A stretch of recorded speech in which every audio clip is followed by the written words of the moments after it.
Take a look at today's Major League Baseball cards, starting with game 951, 952, Atlanta versus Philadelphia. Recent call-up Ryan Weber, right-hander for the Braves. Aaron Nola for the Phils, so you get a pair of rookie pitchers here. Nola and the Phillies opened at $1.52, currently sitting anywhere between 133 and 138 here in the middle of the day. For Atlanta, let's go through Ryan Weber real quick. Look at his numbers at AAA Gwinnett thus far this season. He spent this year in AA and AAA, but the AAA numbers against him this year, the batting average against him 223, his WHIP 0.94, BABIP 234, and for those who don't know, BABIP is the batting average for balls that are put in play. So 234, a good number there. And his left on base percentage, how about this? 86.8% left on base percentage, almost 87%. I'll tell you, look at those numbers and you wonder if especially one like that can hold up in the big leagues. That's an extremely large number. In fact, that's a huge increase from anything that Weber had done in his minor league career, which spans now from 2009 to 2015. He was a 22nd round draft pick in 2009. So we'll see if Ryan Weber can continue the absolute brilliant pitching he's done at AAA for the Braves here tonight against the Philadelphia Phillies lineup. Aaron Nola, as we know, he's been up for a while now. Aaron Nola, over his last 5 starts, 29 innings pitched, 4.34 ERA, 1.24 WHIP. Last night, Atlanta comes away with the victory. We'll see how this one goes tonight. Not much of an edge here either way, so we're not going to spend a lot of time on it except to tell you about Ryan Weber, this rookie who's coming up to face the Phils. There's been a huge move on the total in this contest. This game opened at 8.5, but now we're seeing in excess of 8.5 over, minus a quarter in some spots. So big move toward the over. A little breezy here in the Philadelphia area today, so perhaps that can help some fly balls in this contest. But Ryan Weber, really the one to watch here. Let's see how he holds up against the Philly offense in this contest. Next up, Mets and Nationals. Boy, important series. Talked about it yesterday. In fact, funny that every single pitcher that we talked about on yesterday's podcast that was going great got absolutely shelled yesterday. That's baseball for you.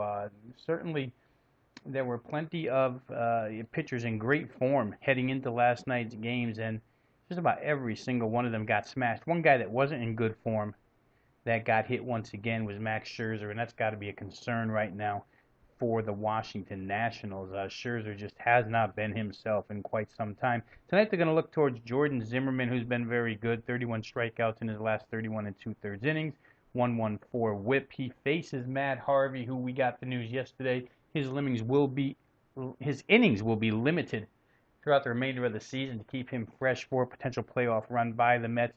Matt Harvey, if the Mets win this game, may not pitch again until the final series against the Washington Nationals at the end of September. We'll see how sporadically the Mets choose to use him, but manager Terry Collins has said that Harvey will be used in according to the standings. Standings will dictate the usage of Matt Harvey. Matt Harvey obviously wants to throw. Tonight would be a good night for him to get the New York Mets a victory, because if he does, the Mets could really extend this lead out. Right now, they're ahead by 5 games over the Nationals. A win here would put them 6 up with 24 to play. Pretty sizable lead. Once again, Jordan Zimmermann, very good mound opponent here. Washington's gone over in their last 3 contests.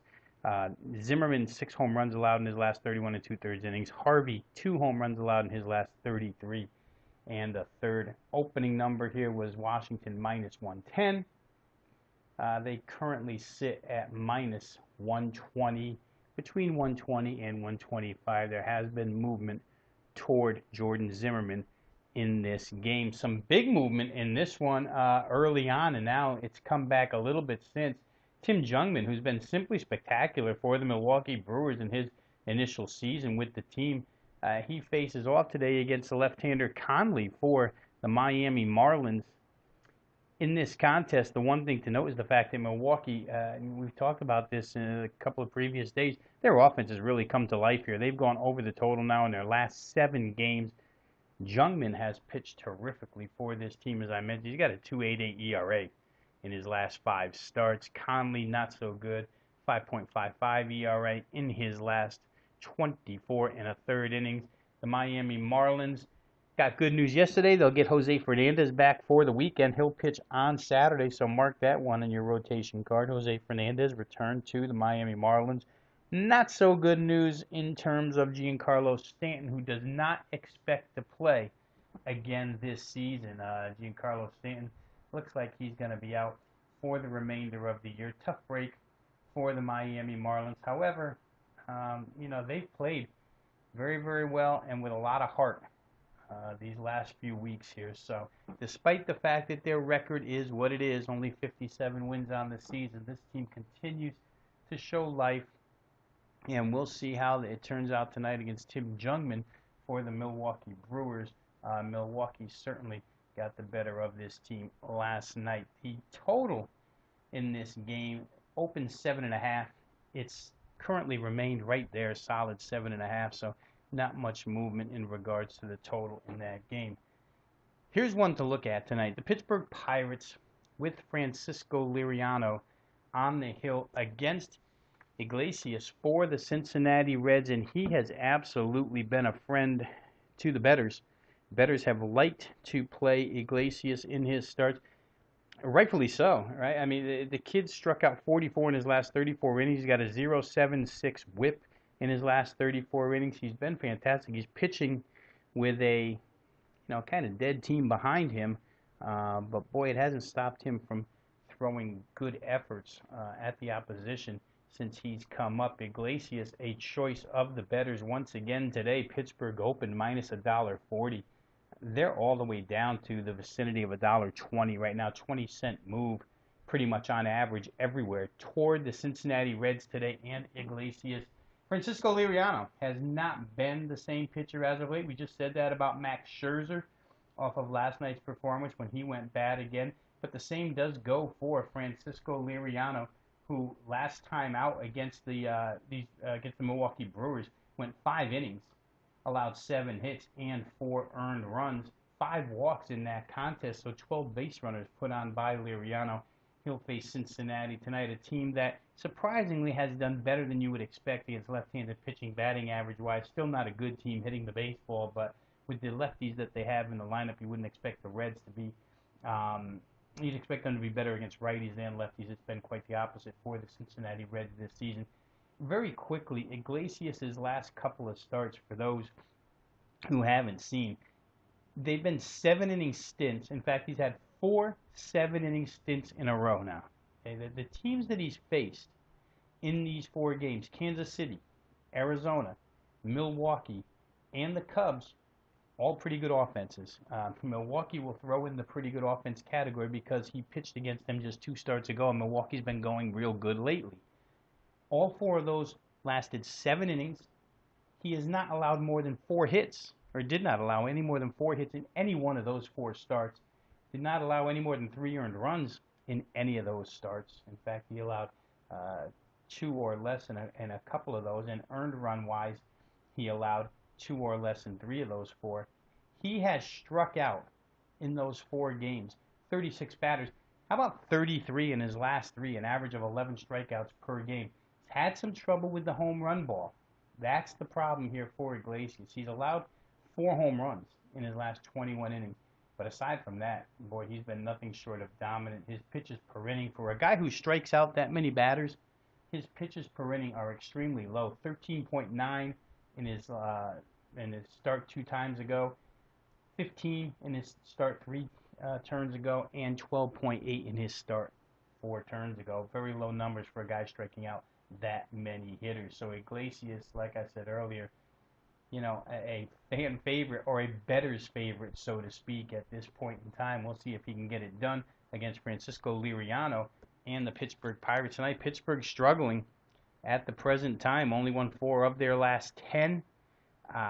They've had some difficulty in division this year. Realize that the Pittsburgh Pirates have put up the worst record inside the Central Division of any of the 5 teams involved in that particular division. They're 23-34 against divisional foes. Right now, they sit 5.5 games behind St. Louis for first place. More importantly, just 2 games ahead of the Chicago Cubs right now for that coveted #1 wild card spot, which would grant home field to the team who finishes there. So big start for Francisco Liriano. But right now, Iglesias taking some money here in this game. Like I say, 20-cent move towards the Reds rookie right-hander. Total open 7 minus 120, 7 to the over minus 120.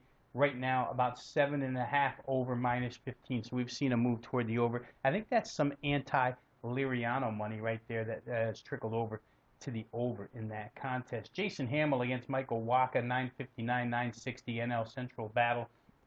Wacha opened $1.50.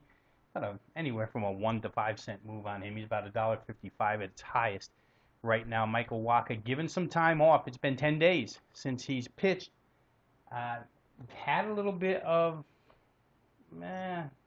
arm fatigue, let's call it, and the St. Louis Cardinals and manager Mike Matheny a little bit worried here about him, so they gave him the 10 days off. They'd rather have him for the playoffs healthy than go ahead and force him into every start every 5th day right now. So they skipped his turn in the rotation. He'll come back tonight. Wacha himself was not happy about being pulled from the rotation last time around because, hey, he's been nothing short of sensational lately. Michael Wacha over his last 32 innings, 1.12 ERA, 1.25 WHIP. So it's not like he was going poorly, but you're talking about a guy who has come off of injury, and anytime you start to see a little bit of fatigue, you got to take precaution, especially when you're St. Louis. You're in first place. You've got a playoff spot sewn up.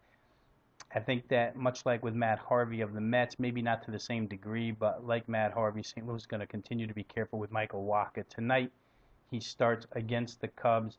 Cubs have won 4 straight. Cardinals have lost 2 straight. Cardinals will look to their ace to go ahead and get this thing straightened out here tonight, as their lead, like I said before, is only 5.5 over the Pittsburgh Pirates. Game opened, like I said, 150, moved up to about 155. Total on this game, 7 over minus 20 was your opener. 7.5 towards the under, minus 15 is what we're currently staring at.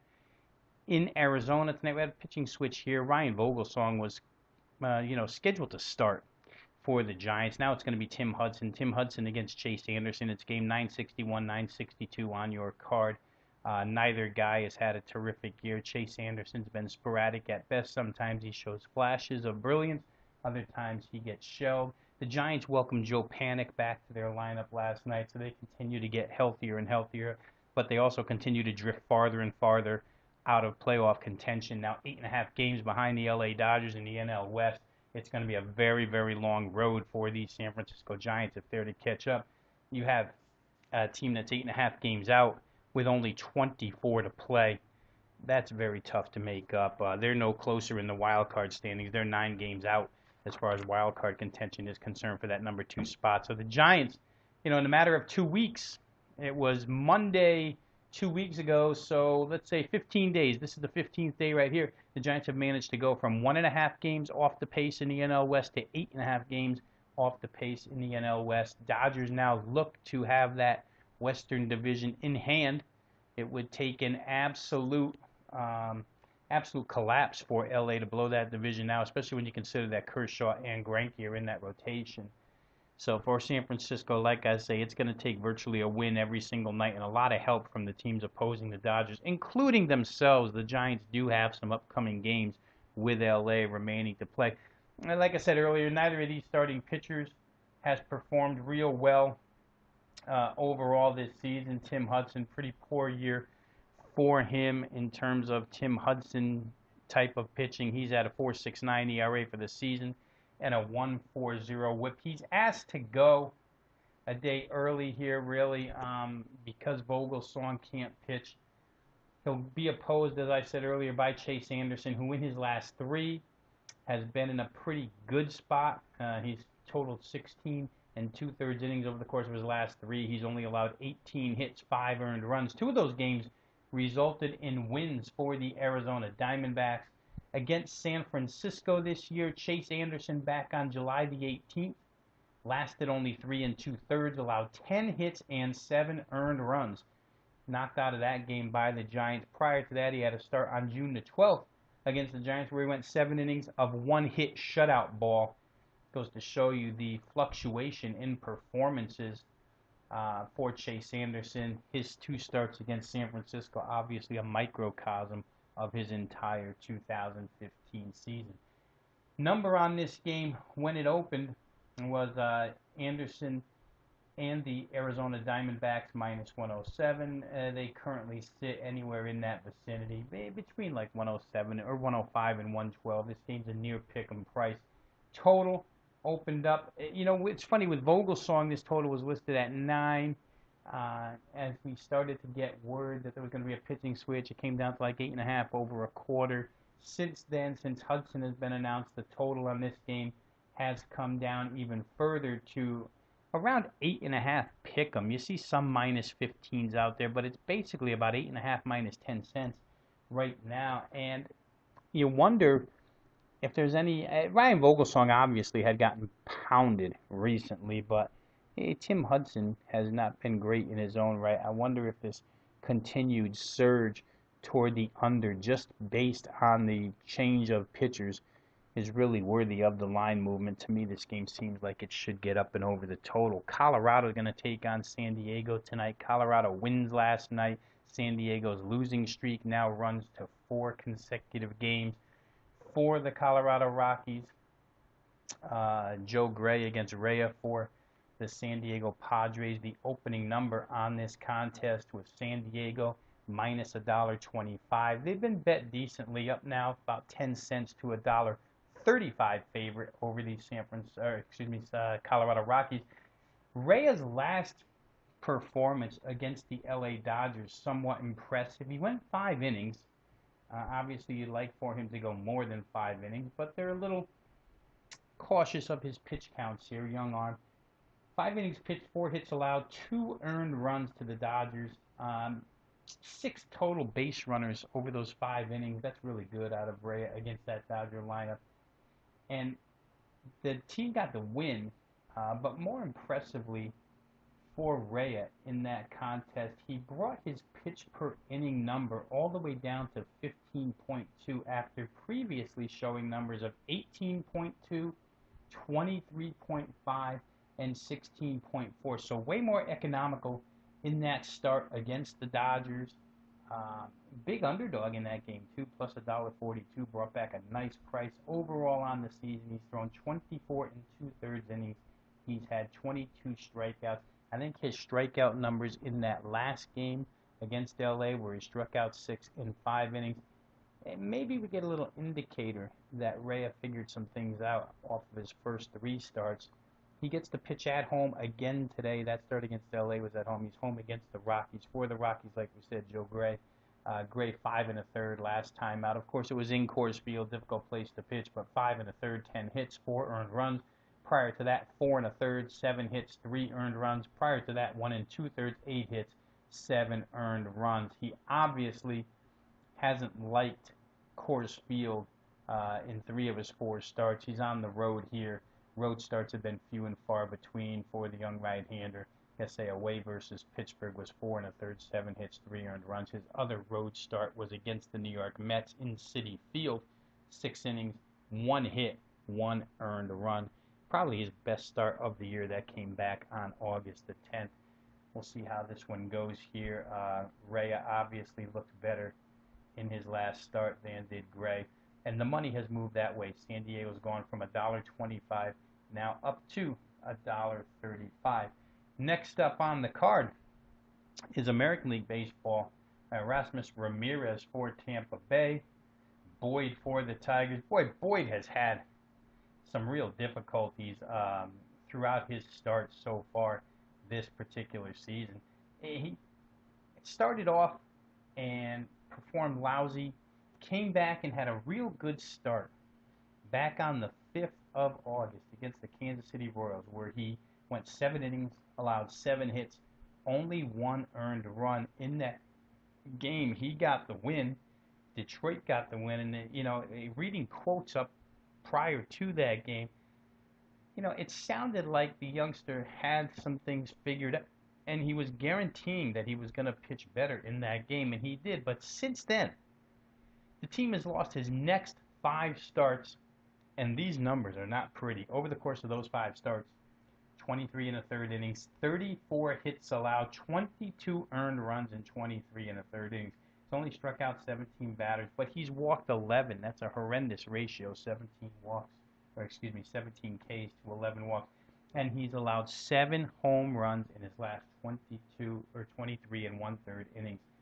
Bad numbers put up last 5 by Boyd. It results in an 8.49 ERA, a 1.93 WHIP.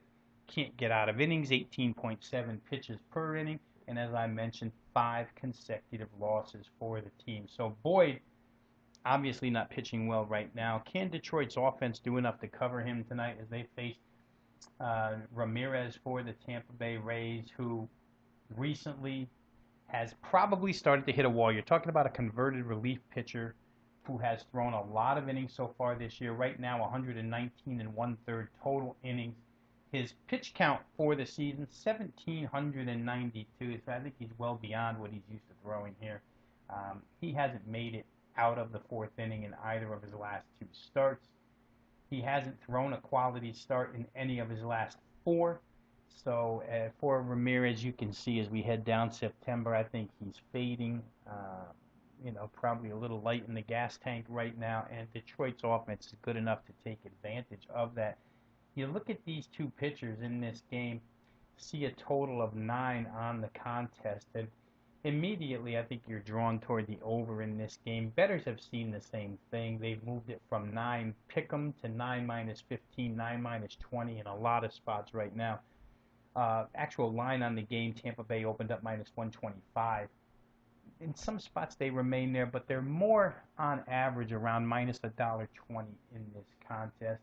I don't know if it's worth taking a shot on Boyd, but I do think it might be worth taking a shot on this game up and over the total. Next up, and I want to talk a little bit here about the bullpen situation for the Yankees, because their top 2 on the back end, Dylan Betances and Andrew Miller, have both been extended the last 2 nights. 3rd night in a row, boy, that's real iffy for these guys. I don't know if we'll see either one. I don't know how effective either one will be 3rd consecutive day. Betances has been used like the workhorse that he is all season long. Miller, we know, recently, about a month ago, 3 weeks, a month ago, came up with some bad performances. Some thought that was fatigue related. Could very well be. I don't know that the Yanks are going to burn either one of these guys a 3rd consecutive day, so there could be bullpen issues for the New York Yankees here. Now, they're in a hotly contested race with Toronto for 1st place in the AL East, so manager Joe Girardi may decide if he has to go to one of these guys, or both, for a 3rd straight day. But again, I'm not saying it can't be done, but I'm saying you have to worry about their effectiveness in a 3rd consecutive outing. Watch for that with the Yankees tonight. Tanaka against Gausman. Gausman, he's probably the best arm the Baltimore Orioles rotation has. Certainly he throws the hardest. I'd say he's got the nastiest stuff of anybody in that rotation without question. The problem for him has been, I think, a little bit of youth. They've had somewhat of a hard time getting him to throw correct pitches in correct counts, that type of thing. He's learning on the fly here against a Yankee lineup in Yankee Stadium that is somewhat loaded with left-handed power. It can be difficult. You also have Alex Rodriguez with power from the right side, but you worry about that jet stream to right center field. The fact that Mark Teixeira isn't part of this is always helpful. I think Gausman, just gut feeling, can have a real good outing here today. Now, the game opened minus 170. It sits currently anywhere from minus 154 to minus 160 in favor of the Yanks. So you see about a 10-15 cent move on these Baltimore Orioles. Is that anything new? Like we've said for the past 2 weeks, money always, and I mean always, seems to come in on the Baltimore Orioles. For what reason, I don't know. But I do think that tonight there's a legitimate reason to like Gausman against this team. Obviously, Tanaka and the elbow issues have been going on all season long. He's looked real good, though. For a guy with question marks about his elbow, he has continued to perform for this team. There are a couple of starts throughout his year when you go through his game logs where it seems as if maybe the elbow is starting to get to him, but I'm more interested in not necessarily complete blow-ups by Tanaka, but spots where he gives up, like the last 3 games. If you just look at his last 3 starts, you see that none of them are dominant. They're quality start by definition, but none are dominant. 6 innings, 7 hits, 4 runs, 3 earned. 7 innings, 5 hits, 3 earned runs. 6 1/3, 6 hits, 4 earned runs. Not walking anybody. He doesn't put people on for free, but he has given up a home run in each of his last 3. He's given up 5 in his last 5, 6 in his last 6. 21 on the season given up by Tanaka. And the Orioles are a home run hitting team, so I think that, starting pitcher versus offense matchup could be a little bit of an edge there for the Orioles. Against this team, Tanaka threw back on July 23rd, went 7 2/3, gave up 5 hits, 3 earned runs, didn't walk anybody. The Yanks got the win. He did not have a start against Baltimore prior to that, so only one this season. Baltimore has now seen him once. Let's see if they can do something with him here. There is an injury concern, obviously, for Baltimore with Adam Jones. Sore shoulder, sore wrist. There's problems for Adam Jones. I don't know that we'll see him in this game here tonight. Obviously a big loss if Baltimore doesn't have his bat in the lineup. However, it could be a gain for handicappers and bettors, because I think at that point you start to look at the total in this contest. 8.5 under 20 is where it opened. 8.5 under 15 is where it sits. If Jones doesn't play, under 8.5 is a real good look. You'll have to check your starting lineups once they're posted to see if Adam Jones is in or not. I think Gausman plus Price here, probably a pretty good look as well. Baltimore's bullpen in decent shape for this game, and they've got some good guys on the back end. Yanks open, like I say, $1.70. You can probably find them in most spots now, minus $1.60. Pretty good take back with the O's. If you can get a dime line, you get back $1.50 with Baltimore. I think Gausman might be worth a flyer in this contest. Toronto plays Boston tonight. That's game number 969, 970 on your card. R.A. Dickey against the rookie Henry Owens. Boy, Boston continues to hit the baseball. They hit the baseball very well once again last night against Toronto. Big victory for the Red Sox. Obviously, they're in a tie now at the bottom of the AL East. Boston could climb out of the cellar tonight if the right events occur. If they win and Baltimore loses, Boston would no longer be in last place, and that didn't even seem like an option a month ago. But they have played very good baseball. The young core, we've said it a million times, we'll say it 1,000,001 now, the young core has really come to life, the position players, and played well. The bullpen's, been okay. The starting pitching's been pretty good, but boy, it's that offense and those everyday players, the youngsters, that have really carried this team. One Jackie Bradley Jr. in particular, who's gone from a 133 batting average before he was demoted to a 360 batting average since he's been called up. Pounded another home run last night. Good stuff out of this Boston offense, which really makes no pitcher safe against them, especially in Fenway. And R.A. Dickey tonight, who comes off a complete game 4 hitter against the Cleveland Indians. Huge win for R.A. Dickey. How about this number where the Toronto Blue Jays are concerned? In R.A. Dickey's last 9 starts, the Toronto Blue Jays are 9-0. Pretty good luck for the Blue Jays to have R.A. Dickey on the hill. He hasn't always pitched to the tune of a 9-0 pitcher, but only twice has he allowed more than 3 earned runs in his outings. And if you can do that with this offense, you leave yourself in a great position to win games. This offense is tremendous. We'll see if Henry Owens can get through it tonight.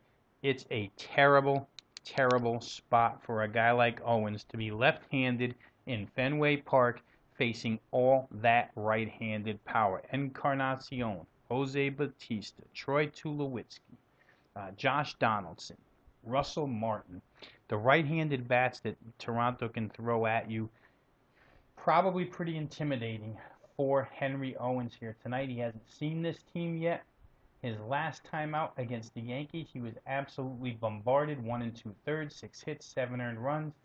I don't like his chances in this game today against R.A. Dickey. If we take a look at the number here, Toronto opened in this one minus $1.45.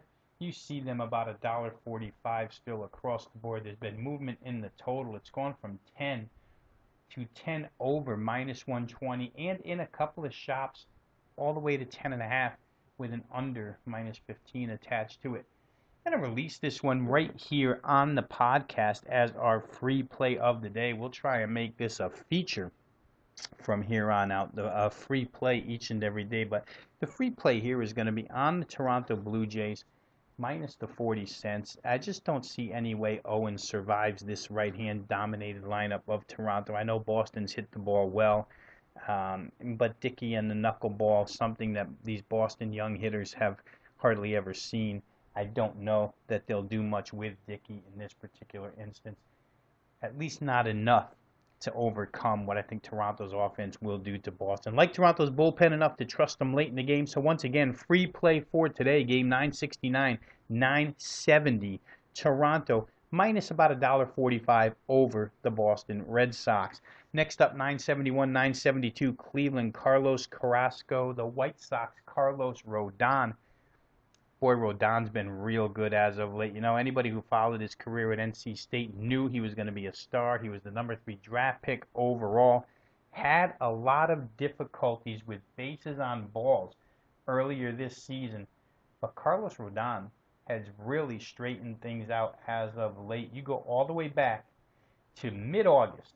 If we start right there with a game that he pitched against the LA Angels, he went 7 innings, allowed only 4 hits and no earned runs, struck out 11, and that was the beginning of a 5-game tear for Carlos Rodon, where he has now rattled off 5 quality starts. In those 5 quality starts, he's totaled 34 innings. In those 34 innings, Carlos Rodon has struck out 33 batters. Real good numbers here for Carlos Rodon. In his last 39, for Carlos Carrasco, the other side, equally dominant pitching, because in his last 39 2/3, he struck out 40. Again, power pitcher for the Cleveland Indians, a guy that, you know, his name was bandied about prior to the trade deadline, and in particular, he was somewhat connected to the LA Dodgers. I think they made a real good pitch for him and just came up short because the Indians wanted so much, and rightfully so, because Carrasco's last 39 2/3, 0.61 whip, 1.36 ERA. Now, that being said, 17 days since he last pitched. The rust could be there for him. I've said before, I don't really like getting involved in games where one pitcher is coming off the DL unless I really want to fade that particular pitcher and play against him. You know, it's not real hard to step in with the current form that Rodon has showed lately and play the Chicago White Sox. However, the fear to that is that if Carrasco comes off the DL, and all signs are that he's coming off here 100% healthy, he can really tear through that White Sox lineup. So, interesting game. I'm going to leave it alone. Once again, let's look at the line on this particular contest. Carrasco opened $1.25, immediately attracted money. That attraction has really come to a halt, but hasn't come back at all. There hasn't been any real take back. The game sits right now at Cleveland anywhere from $1.33 to about $1.36. You know, about a 10-cent move on Carlos Carrasco here. I know he's been a favorite of bettors this season. He's done well for the Cleveland Indians, but we'll have to see what his return brings here. In his last 5 starts prior to tonight, the team has gone 4-1 with Carrasco on the hill. No surprise after the numbers I just gave you over his last 39 2/3 innings. So good pitching matchup here, Cleveland and the White Sox. Bettors leaning somewhat earlier in the day on the over. That number's kind of drifted back now. We had 7.5 over minus 15 as an opener. That's really what you see in most spots right now. There are some 7.5 over 20s out there as well, but the little bit of push that we saw couple hours ago towards the over has come back now. I like this pitching matchup. Let's see how Carrasco performs. Let's see if Rodon can continue. A left-hander against a left-hand dominated Cleveland Indians lineup usually spells trouble for the Indians. We'll see if Rodon and his overpowering stuff can do the same here.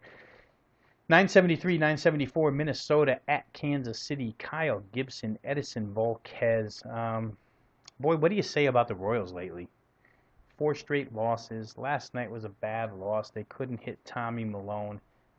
I kind of bucked a theory with this Royal lineup, and it didn't work out last night. Kind of bucked the theory that the Royals cannot hit soft-tossing left-handers. I thought they'd get to Tommy Milone last night. They didn't. They didn't get to him whatsoever.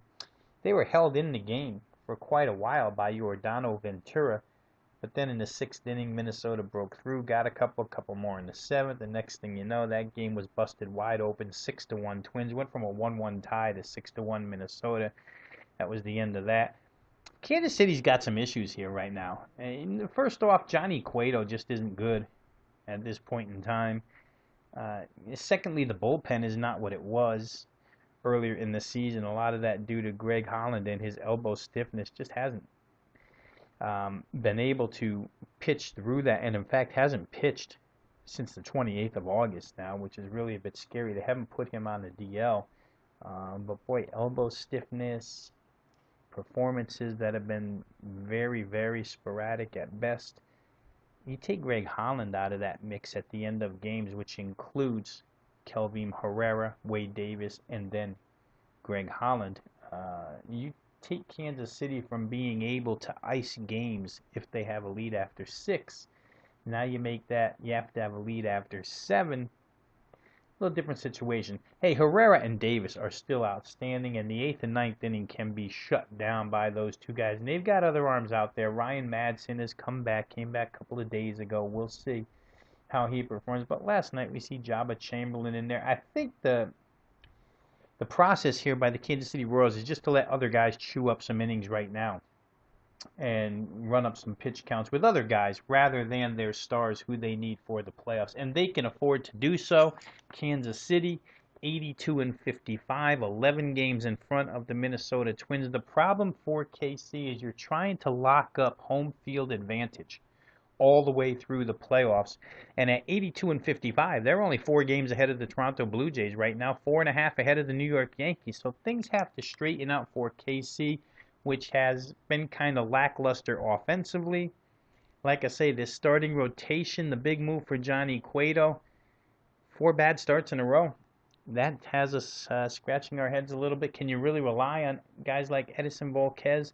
Yordano Ventura had been on a great run up until last night in the 6th inning when he got banged around. Actually didn't get banged around only in the 6th inning. He had allowed 5 walks through 5 innings. So Yordano Ventura didn't have his stuff last night. I talked earlier about maybe a half a dozen pitchers who on yesterday's podcast we highlighted as being red hot and on tears, who all wound up on the short end last night. Ventura was one of those.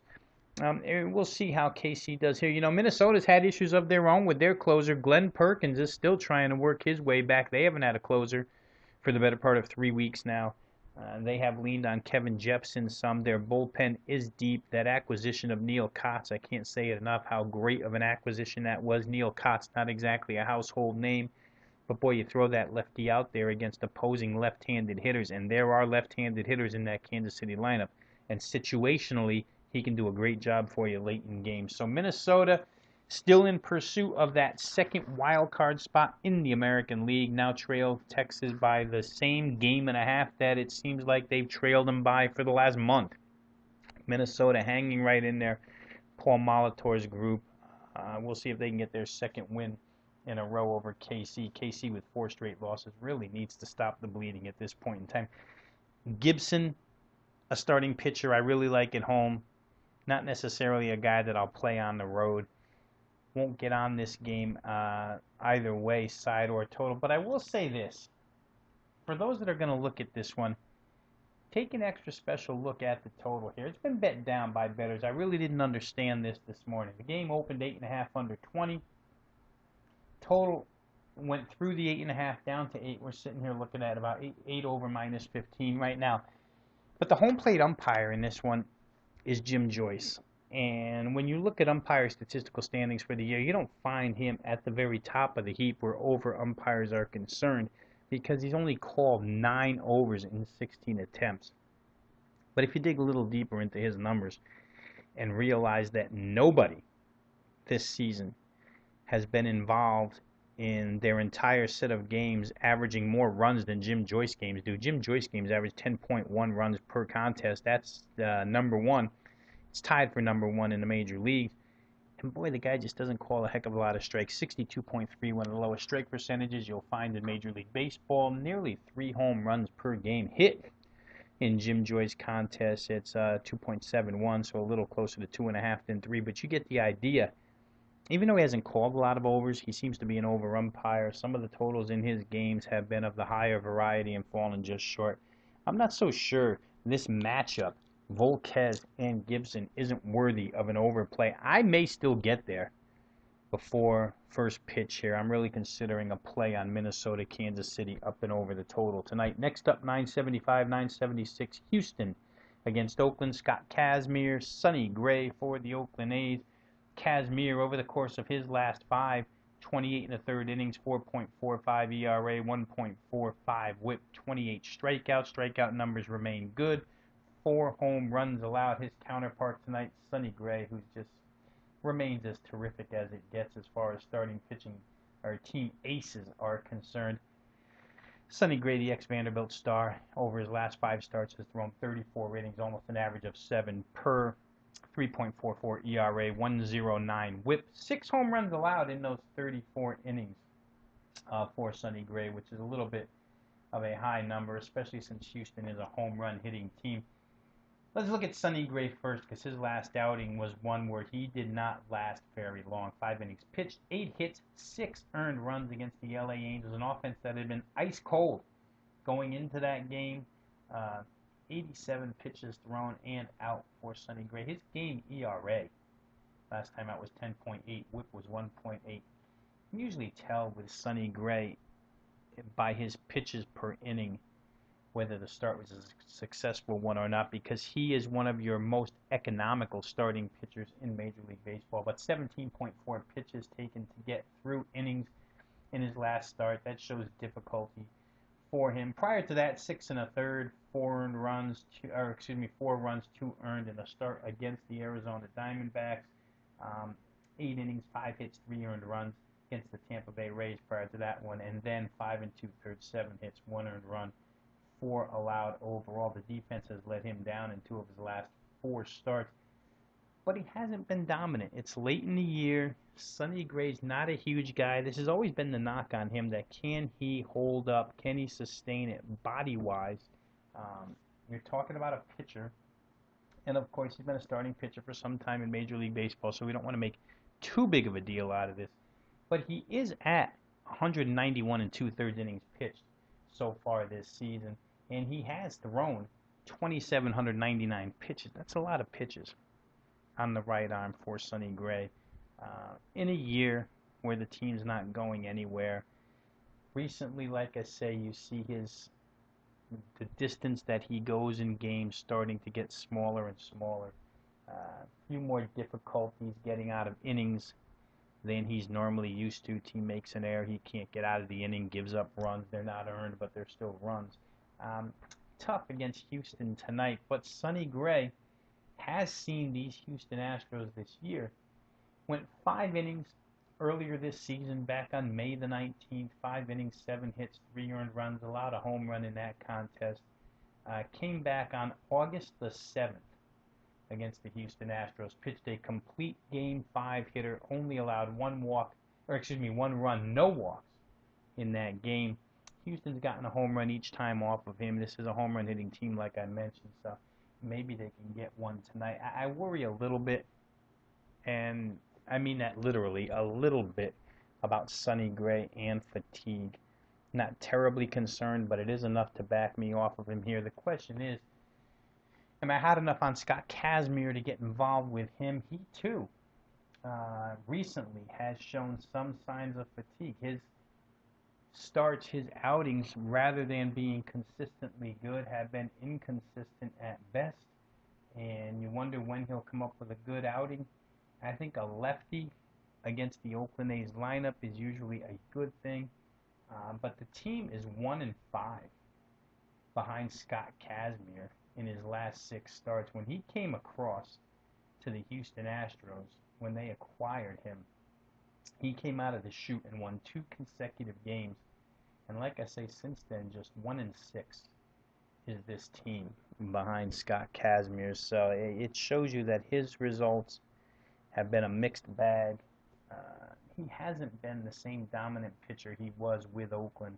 Certainly he knows these Oakland bats, played with these guys, could be an advantage here tonight. I think if I had to play, I would be on the Houston side. Houston dominated this series early in the year. Oakland's come back and won some games in a row later in the year. I don't know if you've ever seen a price tag, or if we've ever seen a price tag on Sonny Gray this low at home. He opened minus $1.10. Right now, couple cents difference in that toward the Houston Astros. You can find Sonny Gray anywhere from about $1.05 or $1.03 to $1.06. So certainly people on Kazmir to a very small extent in this one. Don't know that I could argue it. Total open 7 under minus 20, has moved to 7 over minus 25 and minus 30 in some spots. Some houses have even gone to 7.5 here. So I think that the bettors see both of these guys heading into September, have put a lot of innings on their arms. Certainly, Scott Kazmir's arm has been one that's caused him to be on the DL in the past, so something to worry about there. Game I won't get involved with. We'll see who wins. Mixed bag of results for Gray against Houston, so tough to tell. But once again, Kazmir from the left side could have an advantage.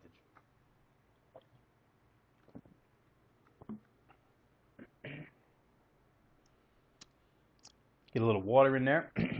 Get ready to go with these last couple of games. The Texas Rangers against Seattle. Good pitching matchup here. Cole Hamels, Tawan Walker. Walker's been good at home all season long. I think where rookie pitchers are concerned, much like young football teams, young basketball teams, you have to learn to win at home first. Having Seattle be such a nice pitcher's park has been good for Walker. He's been good at home. He's going to face Cole Hamels here this evening. Hamels opened $1.35. He's now down to $1.25. 10-cent move toward the Mariners and Tawan Walker.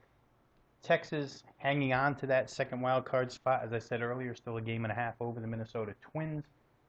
Cole Hamels' last 3 starts, in fact, his last 4 starts, much more Cole Hamels like. I think he's really starting to settle in here.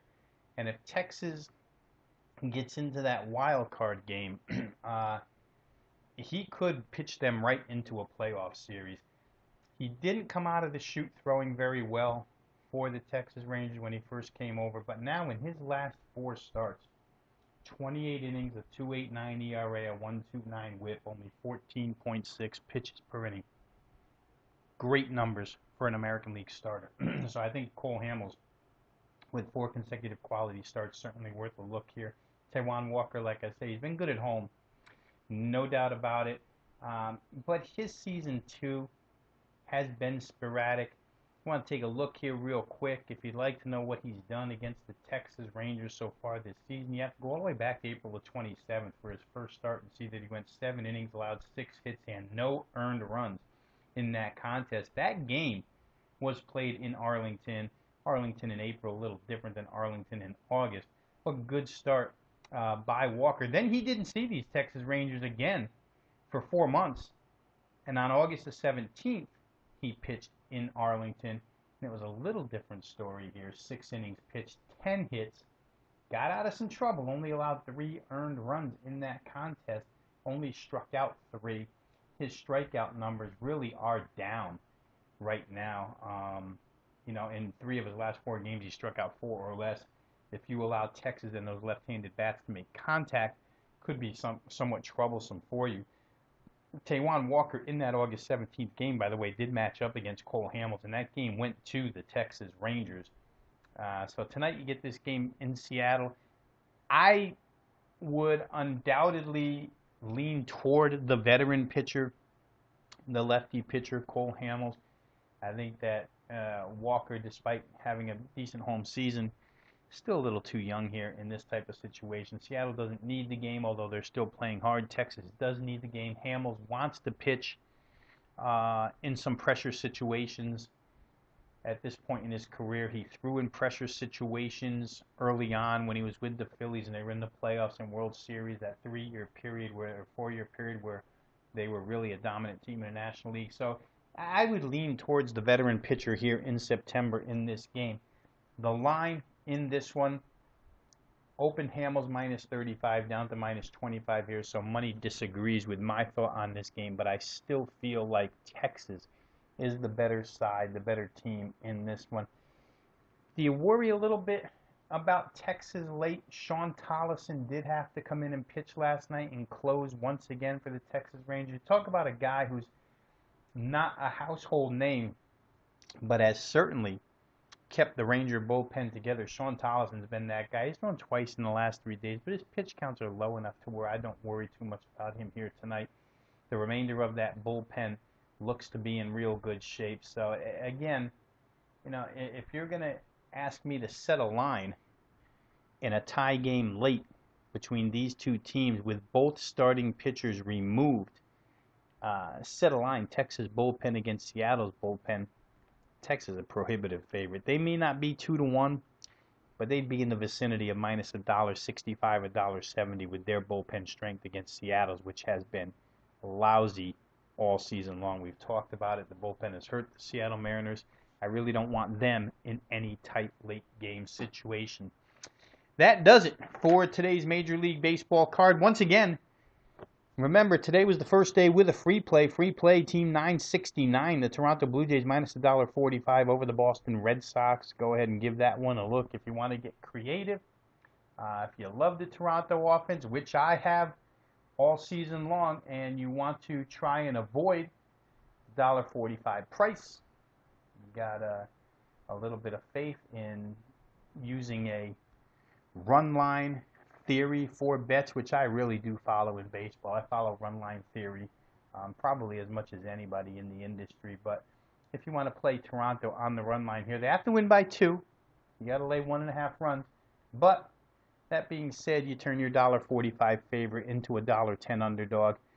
Either way, I think I like the Jays here against Henry Owens. Once again, to reiterate that right-handed power against Owens coming from the left-hand side in Fenway Park. Just very, very scary. And a lot of younger bats against R.A. Dickey and his knuckleball, which was in full effect last time out. I think it's a good play to go ahead and get a small wager on here. Toronto, team 969, your free play of the day, minus $1.45 over the Boston Red Sox. That'll be it for today's Major League Baseball card. Remember to visit robvinosports.com. Hey guys, follow the link. Get the College Football Guide 2015. College Football Guide, chock full of information for bettors and handicappers.